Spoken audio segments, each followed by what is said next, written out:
Well, greetings, dears.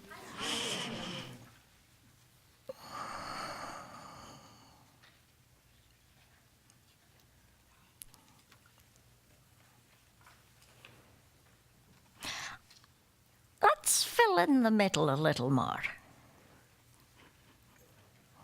You don't have to move, you're right there. Oh, good.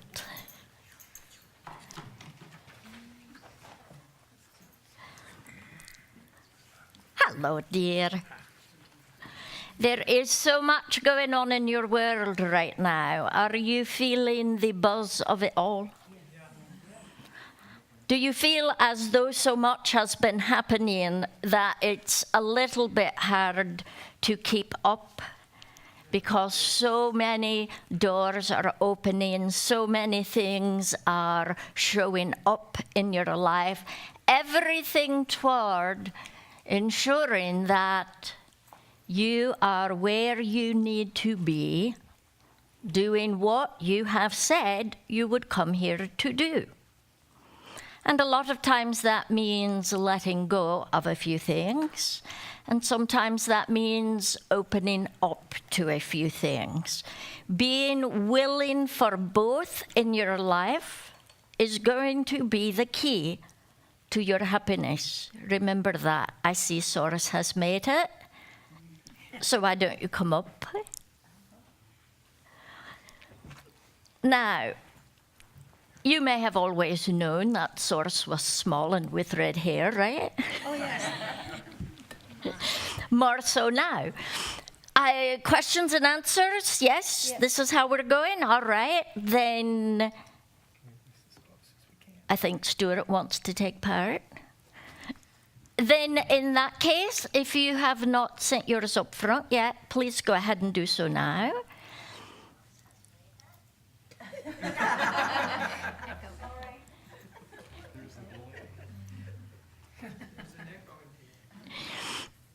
And let's get going.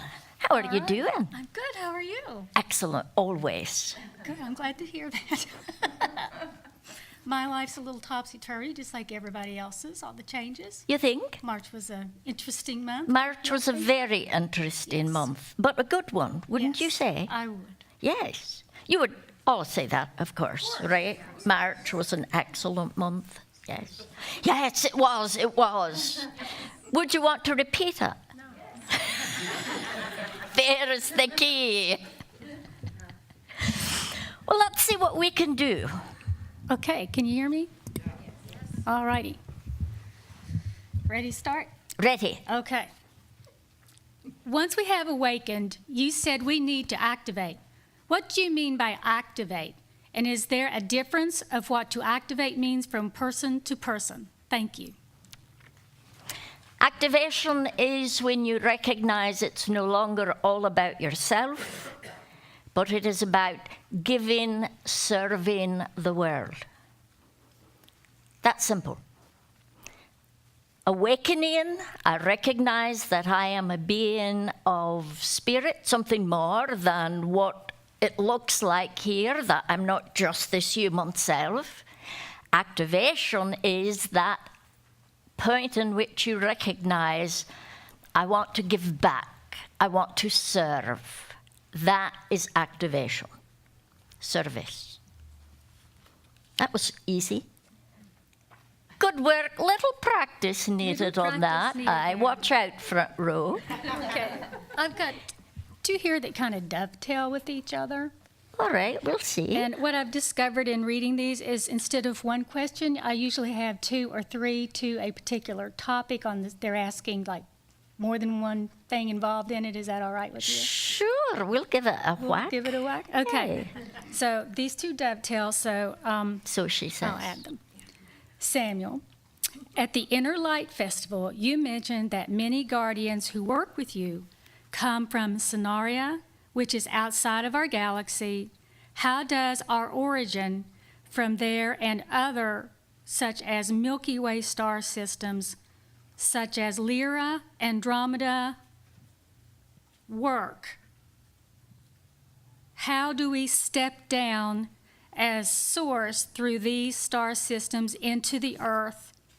And the other one that I think dovetails with this is what does it mean that we go through filters to incarnate here? Filters is easy. Try to Distill this one down? distill that one, and I'll answer Okay. filters while you're thinking of the distillation, all Okay. right?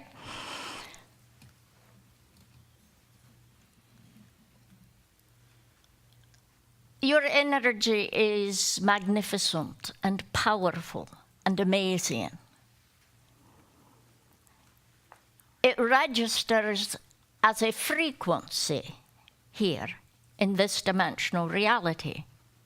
So your frequency is a very high frequency. The higher a frequency you have, then for the practical purposes of discussion, although it's not fully accurate, then you can say the more in touch you are with your spiritual nature. Again, that's not accurate, but for all practical purposes it is. But let's say that you have this magnificent spiritual power, but you're going to go to a land in which that kind of power would get you, we'll say, burned at the stake. All right? Now, you would probably power down a notch or two, wouldn't you, in order to be the best fit in that place. That just makes sense, right? And ultimately, that powering down is the filter, and the reason is for you to be able to best function in that density, that dimension, that form that you've chosen to work in. I recently used the illustration of a coffee filter, keeping the greater grinds out of your beverage, because you don't want little chunks floating around in what you drink, right? The filter allows for your focused purpose to be best served. And depending upon precisely where your filter and portal are, that should be filters, portals, are, so is your form and your purpose going to be reflected. All right, got that distilled? Yes. Okay. If guardians are from all of these different star systems, All right. and they need to step down, how do they step down to come into Earth? Ha, by way of your filter. right. That was simple. Very simple. I'm wondering if part of that is like, what does it mean to come from a different star system? I mean, is that a physical incarnation? Is that a spiritual thing? Is that just a symbolic thing to say you come from there? Did you write that question? Angela. Toss it.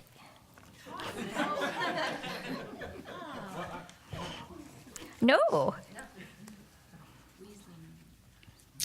No weasels, that's right. Okay. Samuel. This group is going to learn how to I write a know. question eventually. They're just rowdy, aren't they? Just squeeze in anything they can get. I just don't understand at all. Okay, Samuel, I have a crystal I work with on a daily basis, which has turned clear and lost some of its energy. Is there a way to help it gain its energy back? Yes, 2 ways. The first one is let it rest. It's not unusual for a crystal that is, for instance, this perfectly clear to start becoming less clear once it has rested. And that's because, second reason, through your bond with it, it has activated its ability to receive and transmit information to you. Therefore, what you are doing is using up the information and allowing it to fill back as you need it. The key is the bond. The bond. Without that bond, it's only going to be able to give you what it originated with. Once the bond is made, you've turned on the radio. So make sure that you are merging with your stones so that they can give to you what they're here to give you.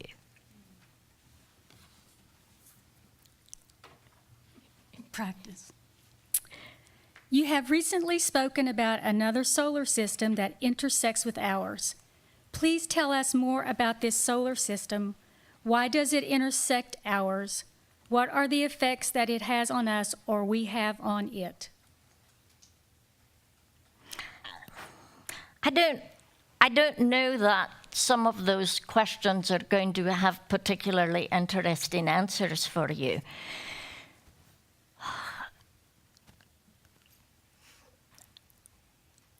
It's your science that has counted this grouping of planets a single solar system.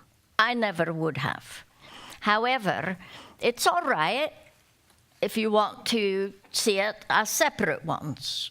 If you had a much higher perspective and were looking down upon it, you would see that it is a system that is not the perfect little oval that you like to think your system is. Even your own system alone isn't a little oval. It just doesn't work that way. Nonetheless, the system that you are a part of with Earth has, I don't know, a word.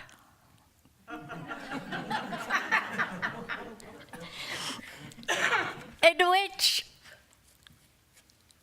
it's a little growth. Are you seeing this? A little growth off of the edge of it so that it intersects. Now, you will rarely come across any solar system that has not, through its process of continual evolution, done the very same thing. Maybe a more interesting question is which one is first, ours or the Word? The answer is the Word. Nonetheless,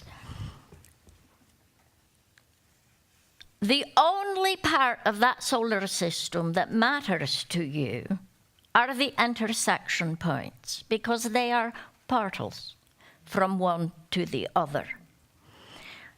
This solar system, your Word, is functioning with ascended planets and essentially outside of this time-space dimension.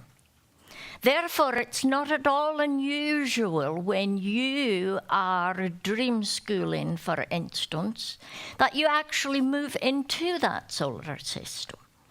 If you went into many ancient teachings right here from your planet, one of the things that you would find is reference to planets as though they are a part of this system that you've never counted or heard of.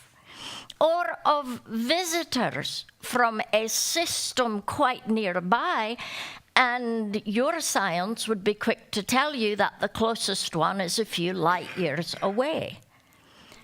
Whereas you actually function in a dual system, in which one part of it has already evolved in its ascendancy, and the other part is going there and has only reached that in pieces.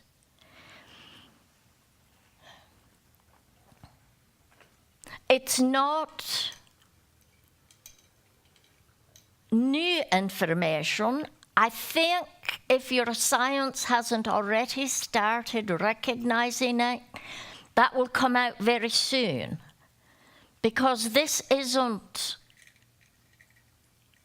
hidden, and there's too much activity going on from one to the other now that it's going to have to be recognized. Ooh, better. Several years ago, Uh-oh. someone asked about global warming. I seem to remember that in responding to this question, you said to the person to think about more of an ice age than global warming. Can you elaborate on your response?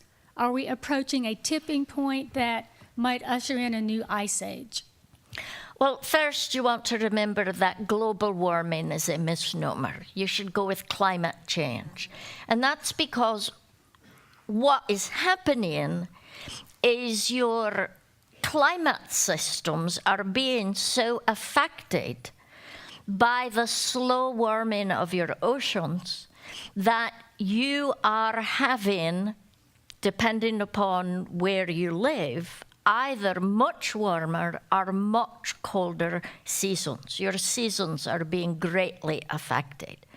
However, I believe that what I was more than likely referring to at that point was that your Earth has been destroyed several times by fire, by ice. It's time again for ice, not fire, not water. If you are looking on a geologic time scale, then sure, ice age. But what you are more likely going to find instead is that when it's cold, it's colder. When it's hot, it's hotter. When it starts warming up is a different time than when it used to warm up.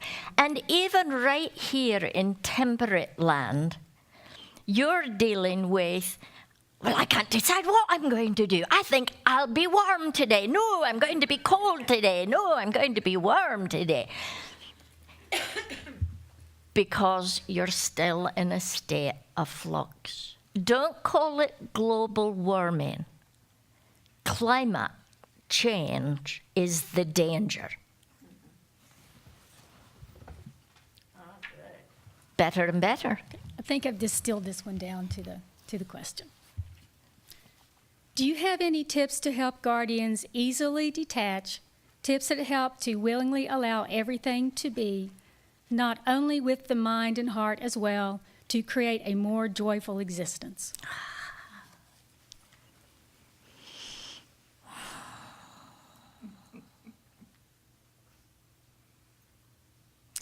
I'm going to answer that one in two ways. The first one is through you, because I want you to read through that again, and then I want you to answer it. How do you have a more joyful existence? How do you raise that frequency and keep that going and going and going? Do you have any tips to help guardians easily detach? Tips that help to willingly allow everything to be, not only with the mind and heart, but heart as well, to create a more joyful existence? How do you detach?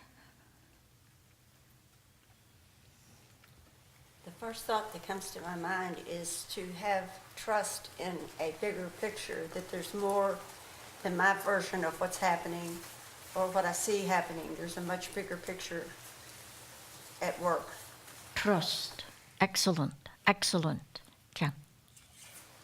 Service in even simple ways, like maybe making a card for somebody, and your whole thought is to help that person feel better, to lift that person. Lovely. And doing that, concentrating on that joy and that love, lifts me. Lovely. Lovely. Lakshmi. The recent teachings that we are from distant star systems helps me realize that we are deep, deep undercover, that we've forgotten that we are undercover.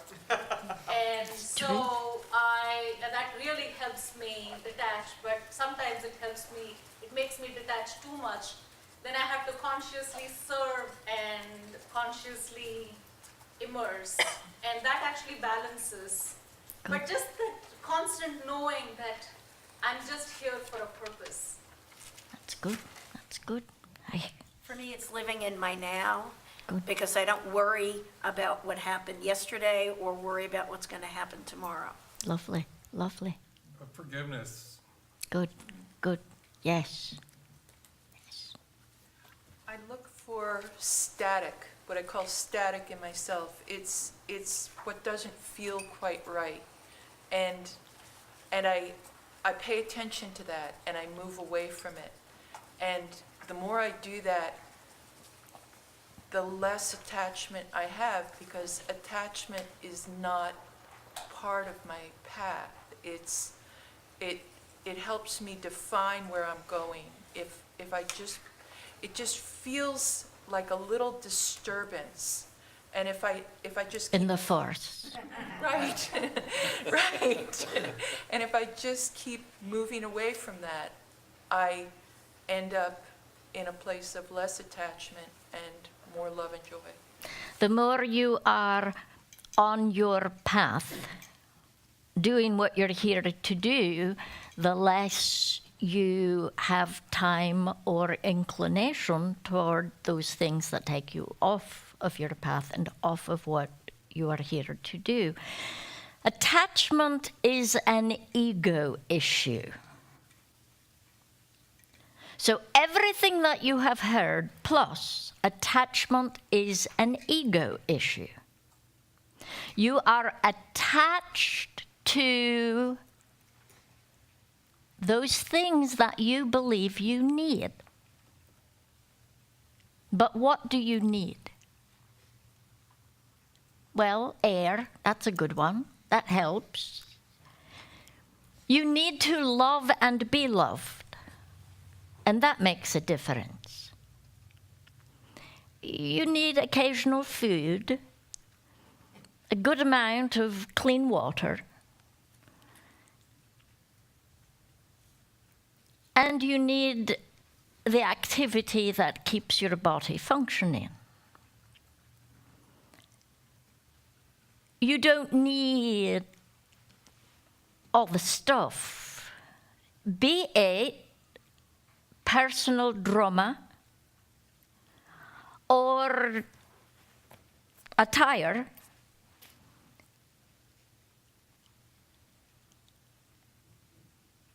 Because what you need is never going to be something you hold on to. That's just what you want. To detach, first, remember that attachment means I'm sitting in the midst of my human self, and you want to get out of that. You want to remember that detaching does not mean not having. It means it's not running you. Your life isn't about making sure you have enough of whatever that happens to be. Your life is about, well, that leads right into the next section. Your life is about living love. Because that and only that is what will make you happy, but not the kind of living love that involves the predominance of your own ego. So once again, if you want happiness, you're going to need to detach.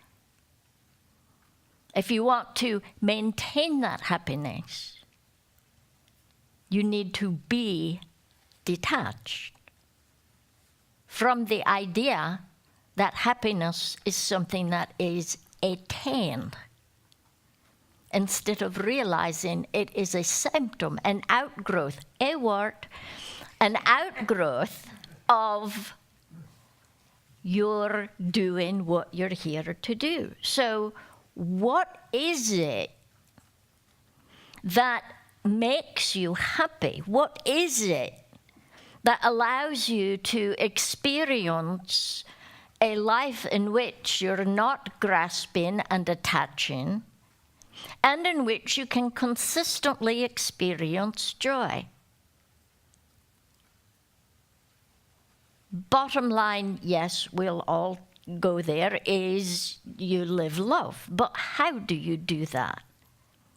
Well, within the things that were mentioned about detaching are also the secrets involved in making sure that you are functioning on your path. And one great big one is trust.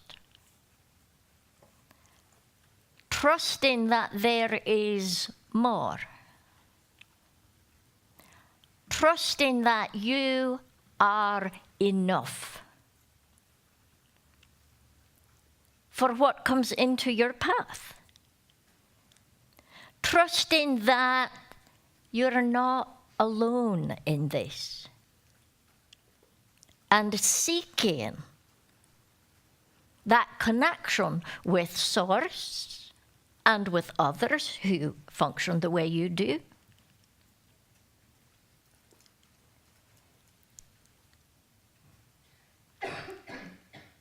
Physically, mentally, and emotionally, there are all kinds of tips.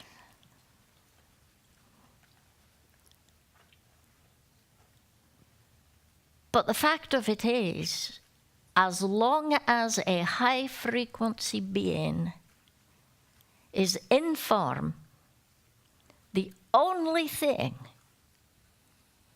that will cause that high-frequency being to feel fulfilled enough that they can actually be happy is by expressing that high frequency. And the highest of frequencies is love.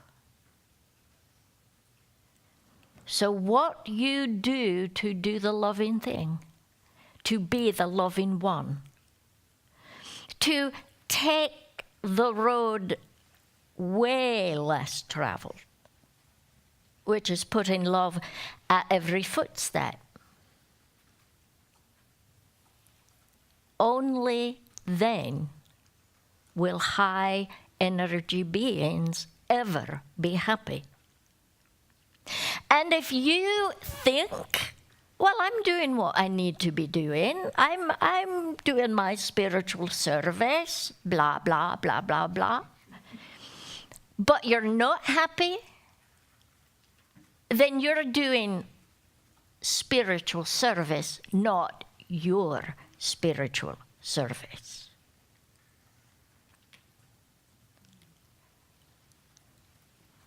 And that's only if you're not fooling yourself and you're not really just serving yourself, because a lot of spiritual service is somebody serving themselves to help those poor people out there.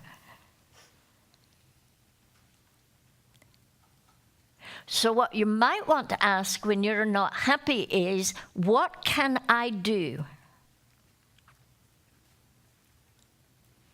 to give of the love I am to this world, to others?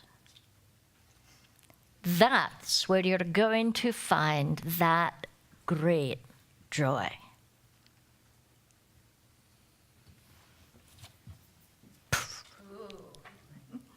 All right, she's practiced now. She's got it. Assuming animals have dream states, what is it like and what is the purpose? How many of you have watched a dog in their sleep? or wag their tail in their sleep. You see it more often with dogs, though, because they're not very controlled in their dream states, and cats are pretty much always controlled.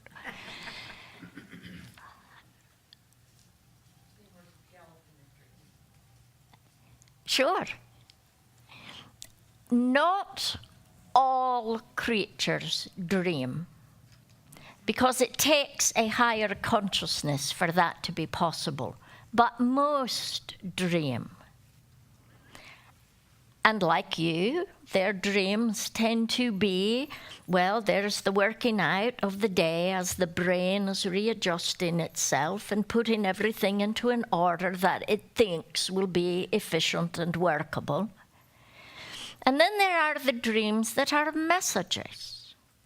Because creatures come out of a group soul situation. I think often of bees because you are familiar with the phrase hive mind. So bees are a good way to think of it. A group soul of the canines, for instance, will have the worker bees that are maybe the herding dogs and the wolves and the fox and then it will have the queen bee, which has to be all of those little yappy dogs, right? That get carried around and dressed. And don't you think that's so. Something like that? Something like that.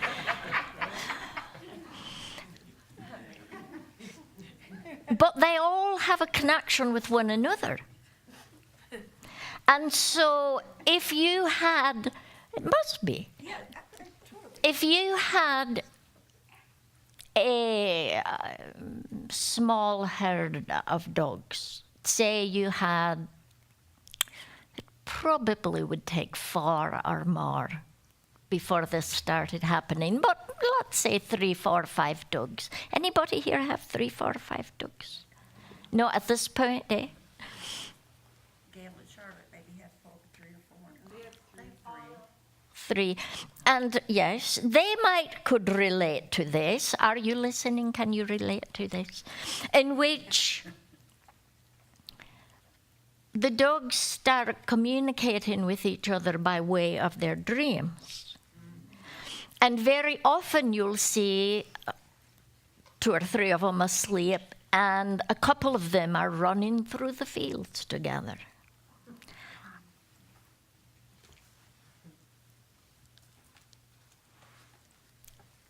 The difference is they don't have the dreams that take them into interdimensional and transdimensional travel. They don't leave their body the way you can in some of your dream states. They can communicate through the group soul, but not outside of it, until they are individuated. And although there are more of those now, as a whole, over the animal kingdom, there are not many.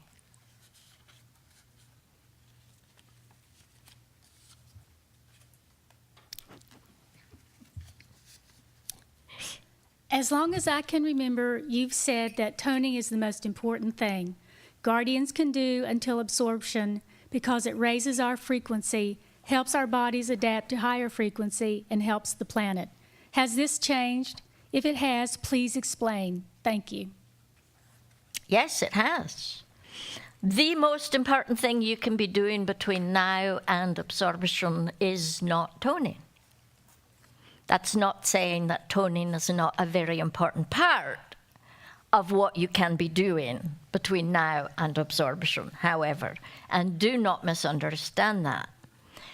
However, as the most important thing, no, it's not.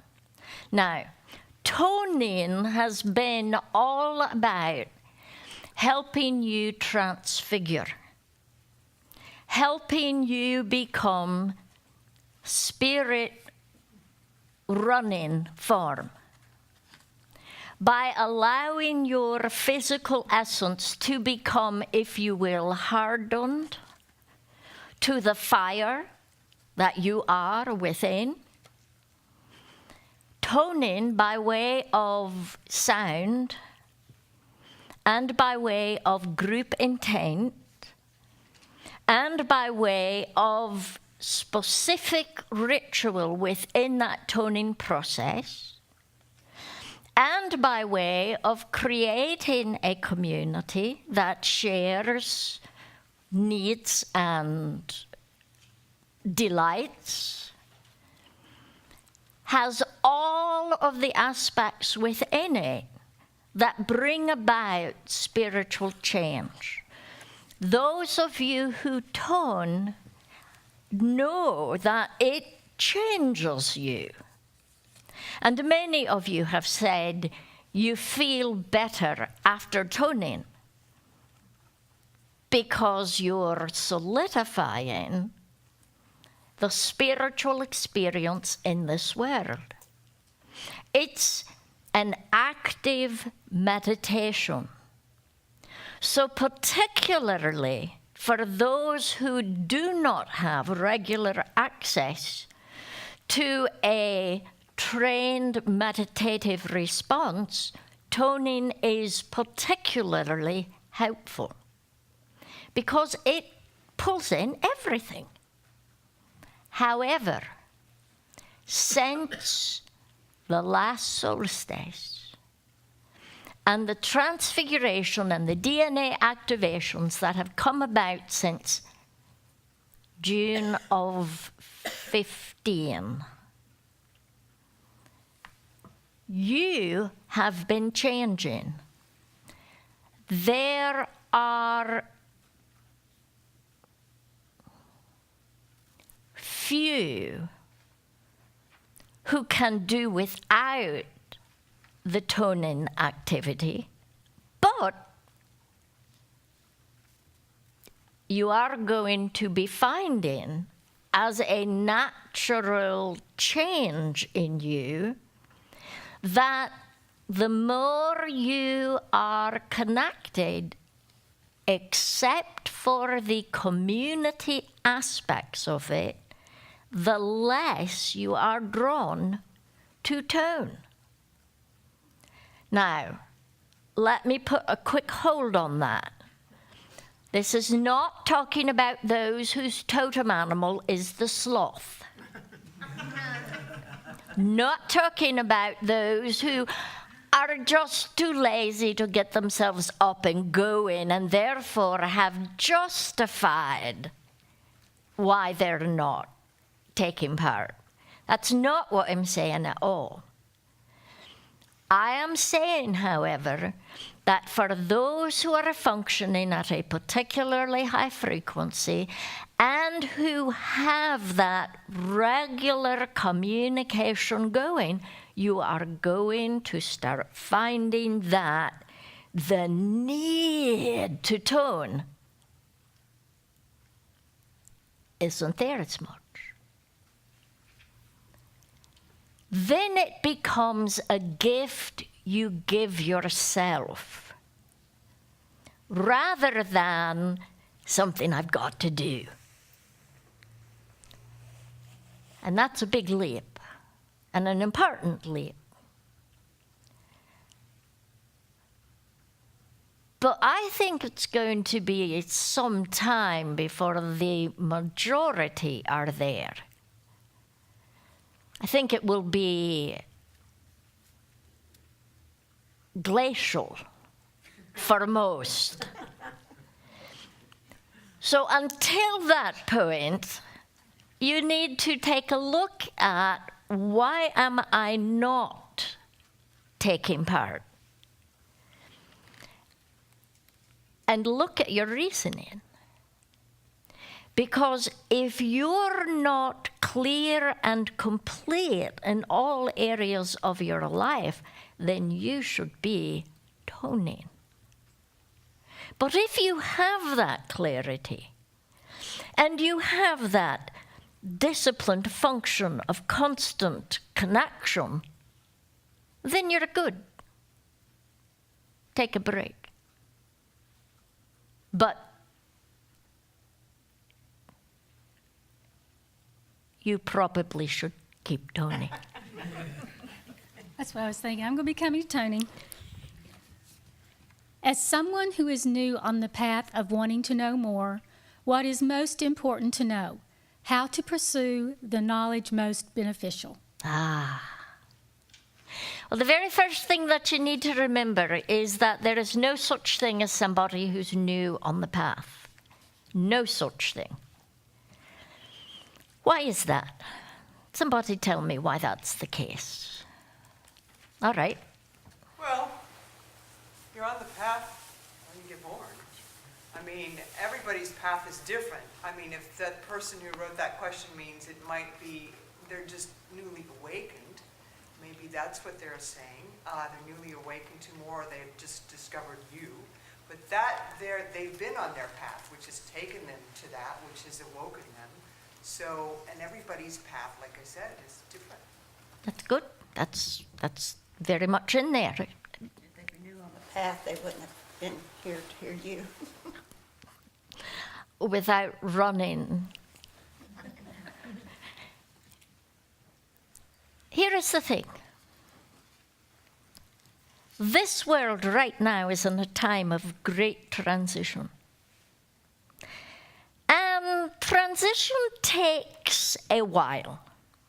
I know that you really like to think, oh, my lifetime, poof, over. Sometimes it works, sometimes it doesn't.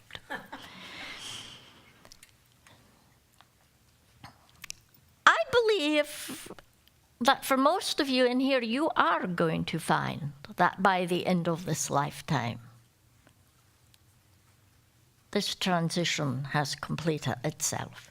But until that point,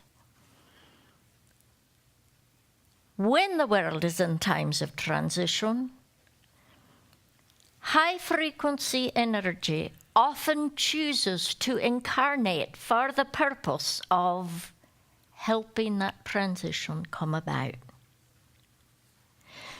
These are those who are born into this world and suddenly find, I know I'm here to do something. Early on. No matter when you think you have awoken,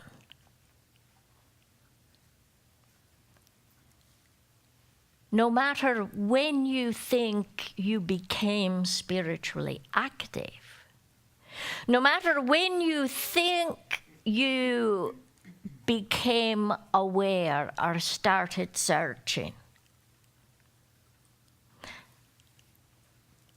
really, you came here aware. And all you're searching for are little kicks in the memory to help you remember what you are so that you can do what you're here to do. So you recognize that so much of what's around you isn't satisfactory, but you don't know what is satisfactory. And you think that's the search, but that's not the search. That's not the search at all. The actual search, if you want to say there is one, is from who you are to what you are. And you're not going to miss it this time around.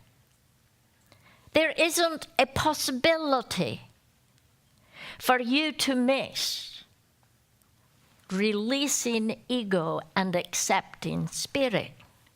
And the reason for that is because right now in this world, certainly over the last close to 50 years, there has been a huge change in awareness. Over the last 40 years, then over the last 20, more or less. And then over the last 4, you have had massive leaps happening on your planet with regard to spiritual awareness, spiritual evolution. And those leaps are creating a whole new kind of being.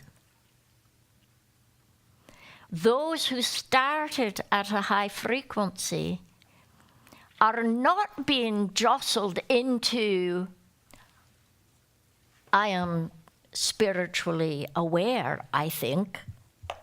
They are being jostled into, I am a function of power in this world, here to serve love and with love.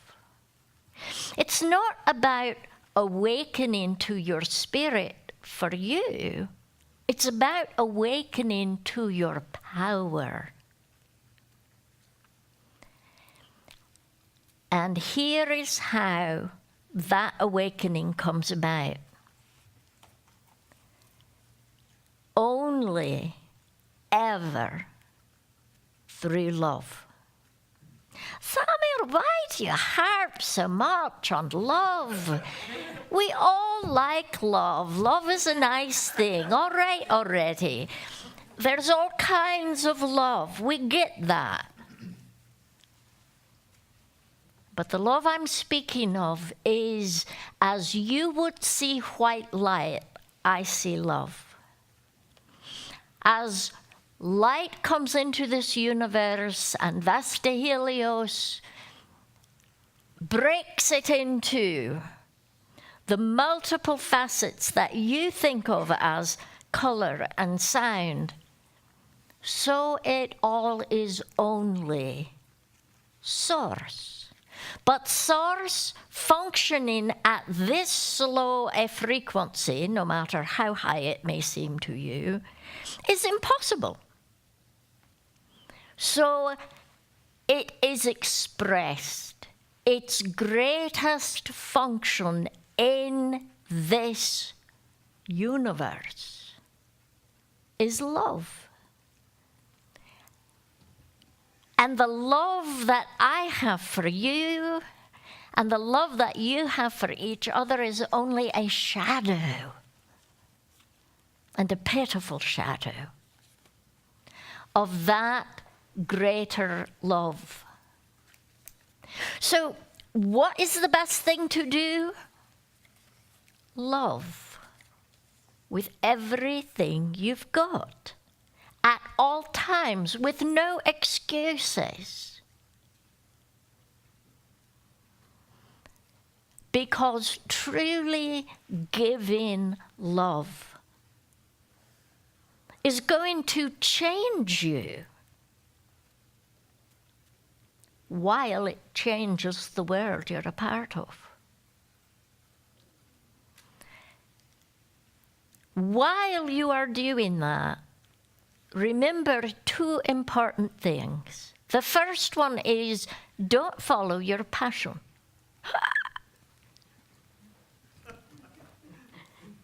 Because your passion is based on what you had for breakfast, and if you've gotten enough exercise today, and where you went to school, and what your parents drove into your brain for 8,000 years. Your passion changes. Thank all the gods. If it did not change, you'd still be doing what you were so excited about in 4th grade. Oh, that's a scary thought. Don't follow your passion. Follow your heart.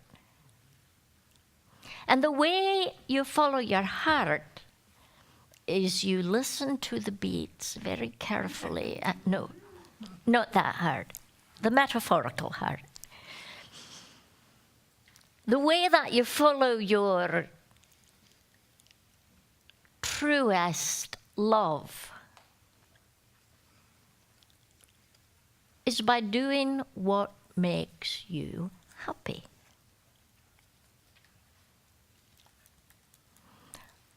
Mind you, I did not say what brings you happiness, because that's like passion.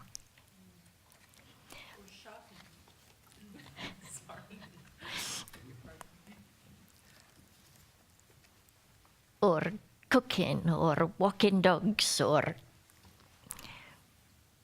what makes you happy is part of the tuning you went through in filtering here. So there are parts of you that are only going to be happy doing certain things. And you're happy about them because you're good at them. Oh, wait, no, that can't be right. Remember, no pain, no gain. Right. Not at all. In fact, one of the signs that you're not following your heart is you've got lots of pain because you're constantly beating your head up against the wall. Because you're not following the path where things are flowing with your ease. Instead, you took the easy road. Samuel, I have not taken an easy road. I am here to tell you it's not easy, and I work very, very hard. No, you chose the road that would allow you to have the things you wanted in life. And what you need to look at is, what do the things I have in life say about what I want?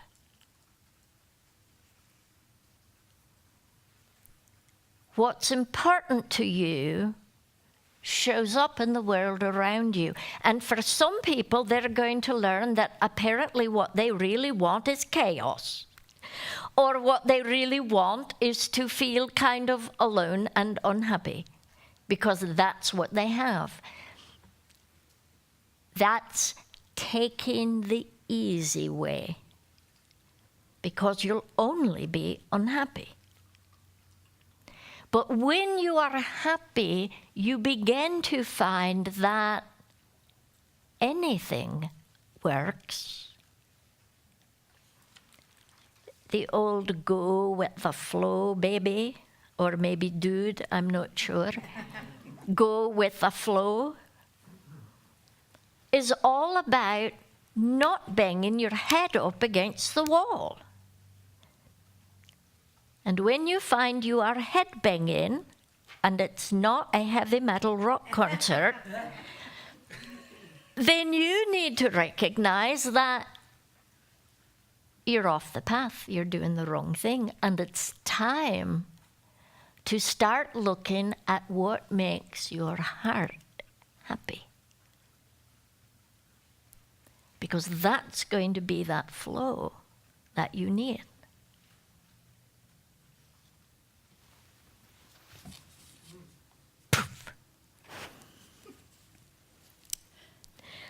You're a great source. Why, thank you. I appreciate that. Are the Shee or Tuatha De Danann real now? Where are they? How do we communicate with them? Although it is a terrible way to refer to them, you would think of them as the fairy folk, all right? But fae is a better word. Fairy? No. Fain? Fain? Fain? Yes, that's very close to it, yes. Fain? Or maybe better still, the elemental kingdom, because that's probably the easiest way.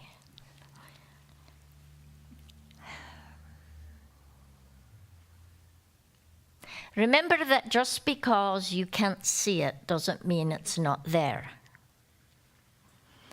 Just because you can't smell it doesn't mean it doesn't have a smell.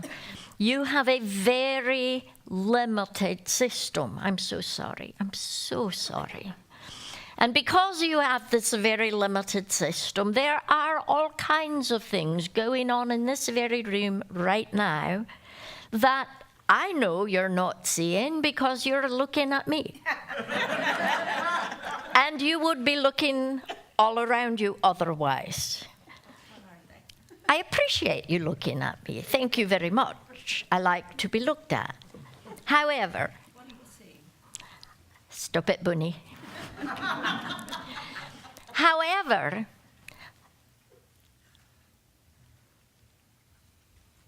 there are ways to see. And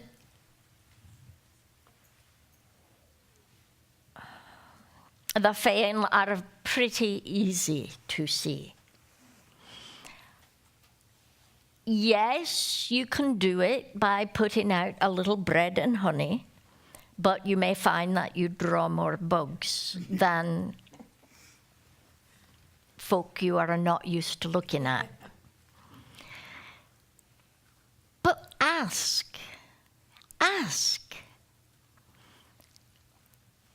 You know how when you're trying to explain something to somebody that you have certain assumptions that go on with it. And those assumptions are, I don't need to tell you to breathe. You're going to do that automatically. And I don't need to tell you that this is light because you understand what light is. And when you're conversing with somebody, it's not at all unusual that you have certain assumptions. I tend to have the assumption that, of course, you're going to ask the universe to help you with something. And yet, I have found that that is an improper assumption. So let me say, ask the universe. Universe, I would like to see the Féin, all right? I think it would probably be easiest if I started seeing them in my dream state, so I'd know what I was looking for. But I'm all right with anything. These folk love to do this to you when you least expect it. No, you don't usually go, oh, you usually go, don't you? Something touched me, something sat on the bed, or the dog is going. And you thought it was a squirrel, didn't you? It's not. So what you want to remember is that they are here.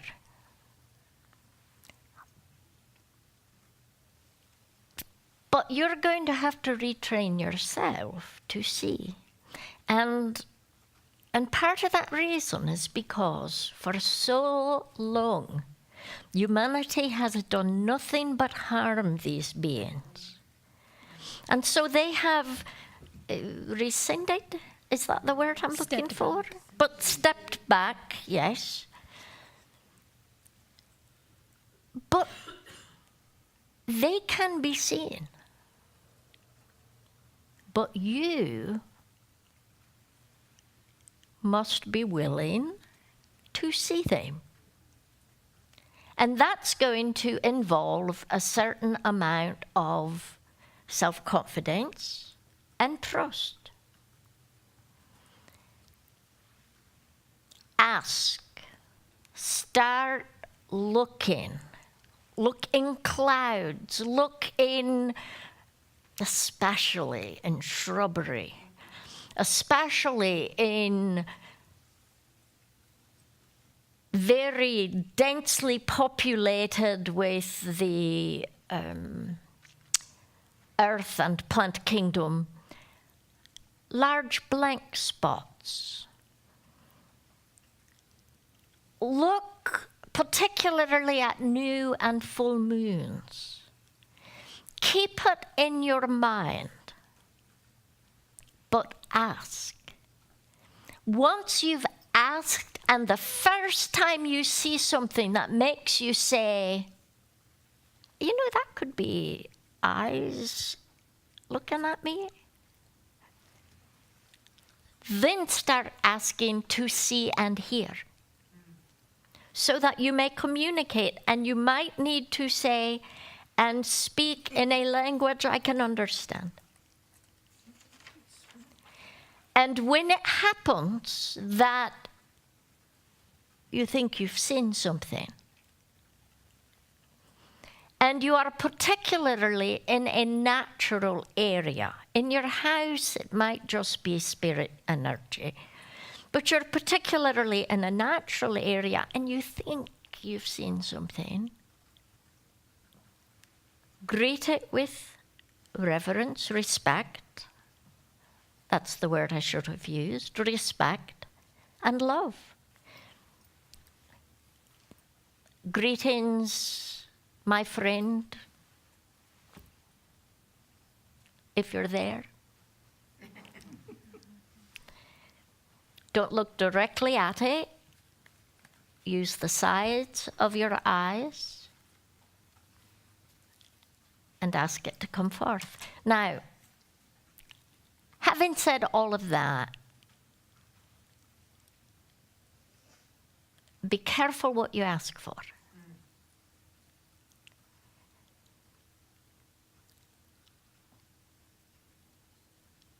The Fae are not joy guides, and they're very powerful beings on their own.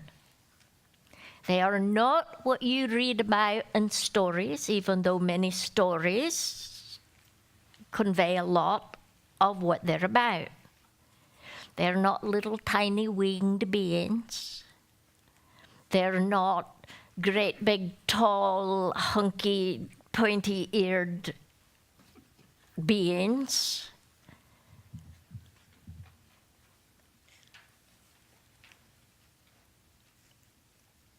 These are beings with a job. And you don't want to just be taking up their time for the benefit of your ego. Ooh, I saw a fairy.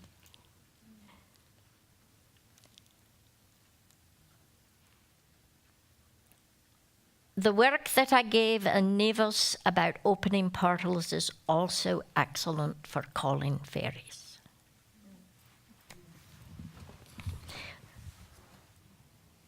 We're just not going to get through them all, are we? All right. All righty. In September, you spoke about the dire conditions of the financial markets. Could you follow up with your observations on the current financial situation in as much detail as possible? Well, first I will say get in contact with Dennis Gunny, all right? You know my friend Dan, and if you don't, you can ask somebody.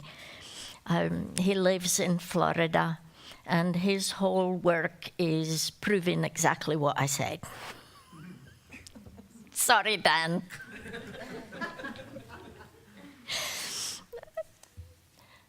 The second thing is, and that's where you'll get all of the details that you want, all of them, because he has followed this all over the world. The second part of it is, if it were not for your Federal Reserve, who is now inching those rates up, you would be in very dire straits. And as I said, your country's government, and even beyond that, those financial makers who pretty much run the government, are going to do everything they can to hide their injustices in order to keep you tame. Just that blunt, just that clear. Your economy, I'm talking about your world, not your country. Your economy is in massive collapse. Read the news that actually tells you something. Pay attention. Your countries around your planet are on a precipice. The United States is as well. And if you look underneath, you'll see it pretty clearly. Interest rates are going up.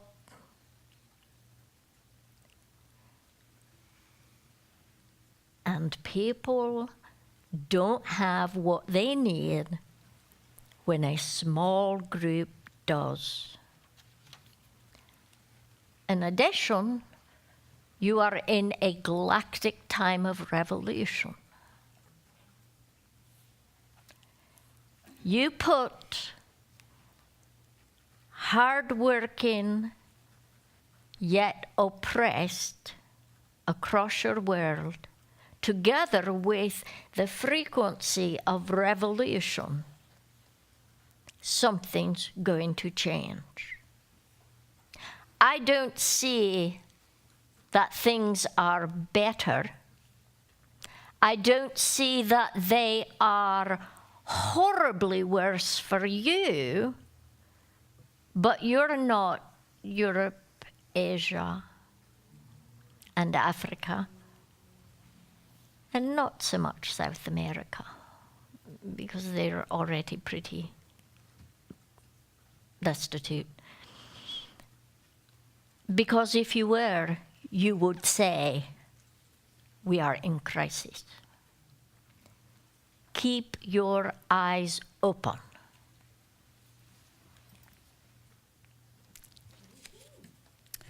Samuel, at the Inner Life Festival, you spoke of ascension versus harvest. What is harvest? Starting over very, very quickly.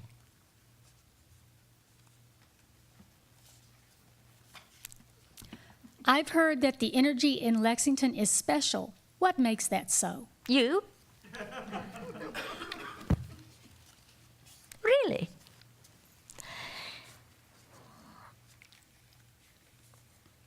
This is a crossing point of multiple energy lines.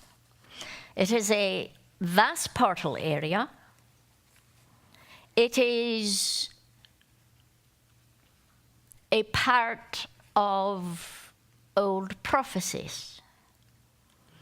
The area here is very powerful, and it draws powerful to it. Like attracts like. So when I say you, I mean that. It's not saying that all are awake and active, but it is saying that there are massive amounts of very powerful energies here. Below the earth, on the earth, around the earth, here. And that includes you.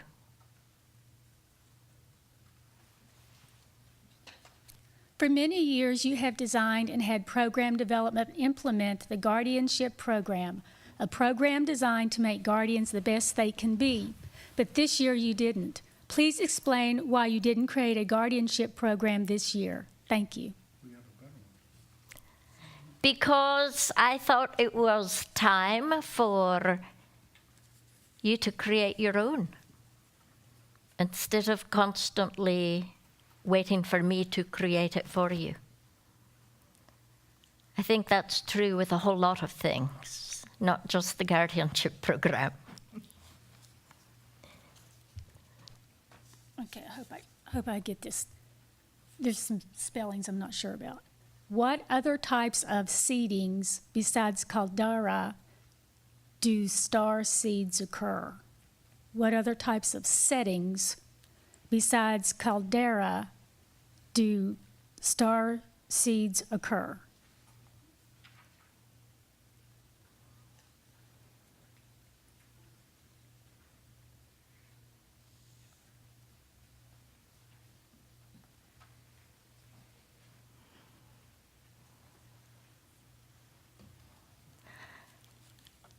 try another.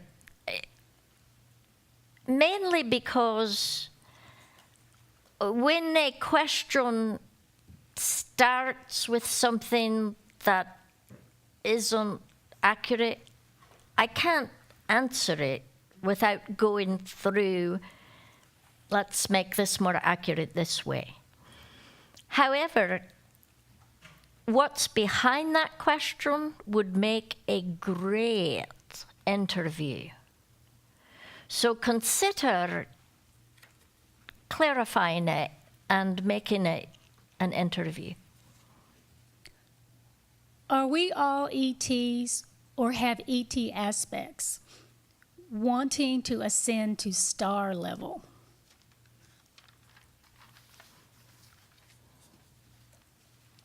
You are all ETs, but all that means is you are not originally of Earth. And you already know that, don't you? You could not be. But if you are referring to it as, are we all Martians? No, you're not.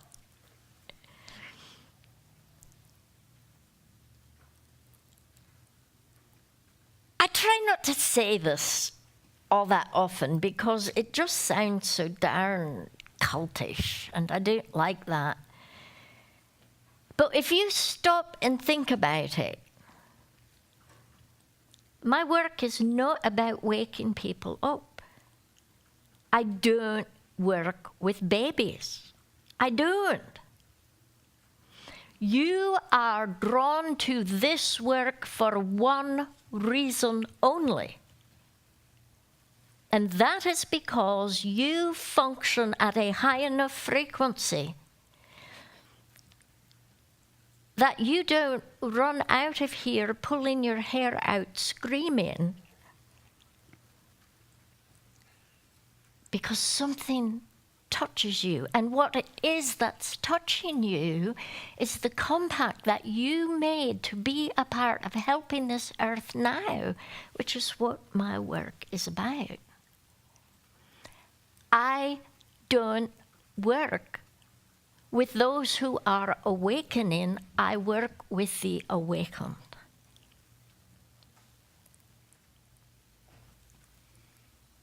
And the next phase of your recognition in that is that that's going to mean that you are not on the earth wheel, that you are here for a specific purpose, and that what you are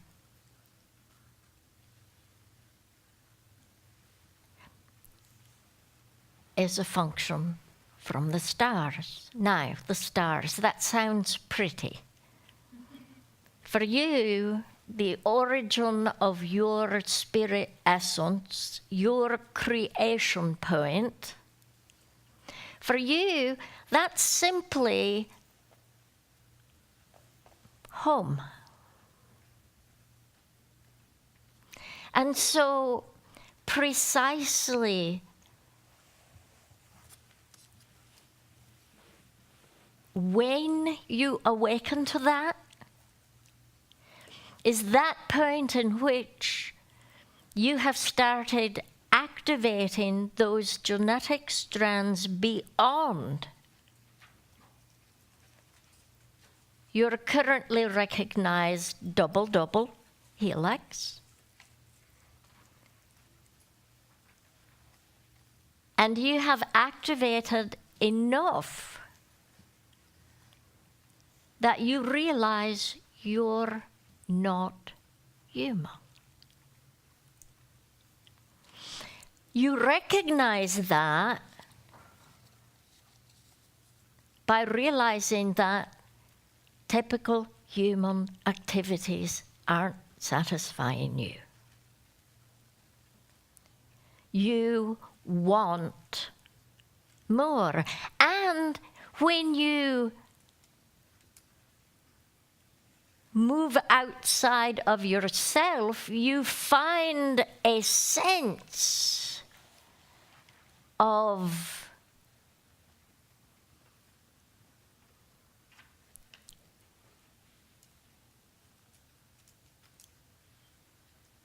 I'm not from this dimension. And it will whisper to you occasionally. And you start listening. And you begin changing more. And then you're not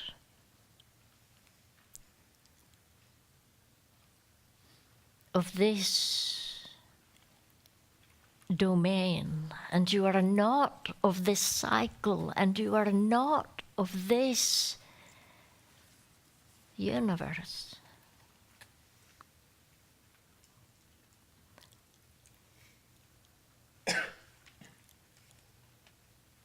You'll never in this life be able to confirm that. What would be the purpose? But you will know it in yourself. And that requires your paying attention to you.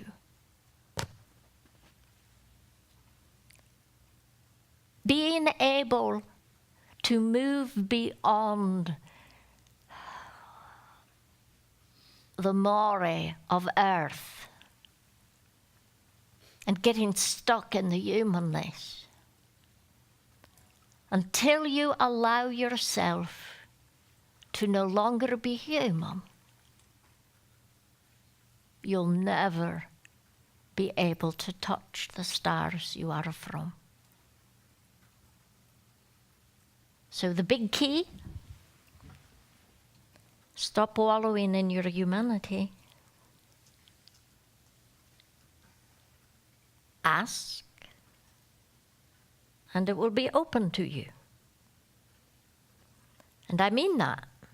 You'll wake up one night and sitting on your bed looking at you, or you're laying on your back looking at the stars and crossing the sky in front of you. The universe will let you know.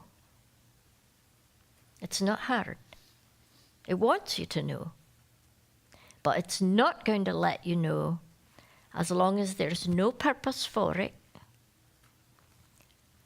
You can't do anything with it, or it scares the bejesus out of you. Guaranteed. All right, the rest of these need to wait. I have gotten every signal I can get from more than just Stuart saying, you've got to stop. They're going to run out of film. You did a great job. You're a good source. I learned from the best. Hey, well, there's a lot of the best in here, that's true. You can keep writing questions because they make excellent newsletter interview and response questions. I particularly like the one about the Syrians because it's pretty easy to expand that out into an interview. So play with that. That could be fun. In the meantime, April. No, don't get excited. You're going to have a lot of solar activity, but not big energetic transmissions. So hopefully you'll be able to take a break. Use it as the opportunity to grow and expand and change without having to get hit over your head for it to happen. Let this be an easy month for you.